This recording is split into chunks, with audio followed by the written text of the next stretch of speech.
கோயில் போகிறதுனால நாளே நல்லா எல்லோ சாரியாக பார்த்து ப்ளீட் பண்ணி வச்சுட்டேன். ஃபேஸுக்கு முதல்ல செட்டாஃபிலோட மாய்ஸ்சரைசர் போட்டுட்டு பிஎஸ்சியோட ஃபவுண்டேஷன் வந்து ஒரு 4 ட்ராப் வச்சுட்டு நல்லா பிளெண்ட் பண்ணிவிட்டு காம்பேக்ட் வச்சு செட் பண்ணிட்டேன். காஜல் வந்து எப்போதுமே எனக்கு நிறையா போட்டு தான் பிடிக்கும். அதனால காஜல் போட்டுட்டு லிப் ஷேட் வந்து ஒரு பிங்க் கலர் வந்து சூஸ் பண்ணிவிட்டு அதே வந்து போட்டிருந்தேன்.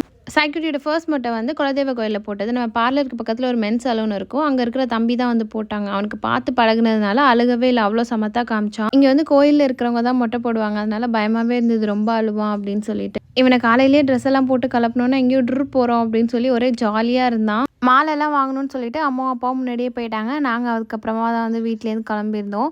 இன்றைக்கி வந்து மொட்டையோடு சேர்த்து மாவிளக்கும் வந்து போகிறதா வேண்டியிருந்தாங்க. என்னோட டெலிவரி டைமில் வந்து அம்மா வேண்டியிருந்தாங்களாம், நல்லபடியாக டெலிவரி ஆச்சு அப்படின்னா வந்து மாவிளக்கு போடுறேன் அப்படின்னு சொல்லிட்டு. அதனால் அதுக்குமே ரெடி பண்ணியாச்சு, காலையிலேயே எழுந்திரிச்சு. அப்படியே அம்மனுக்கு வந்து சேலை சாத்துறதா சொல்லி வேண்டியிருந்தாங்க. நேற்றே சாரியெல்லாம் எடுத்து வச்சாச்சு, அதையுமே பண்ணிவிட்டு வர வேண்டியது தான்.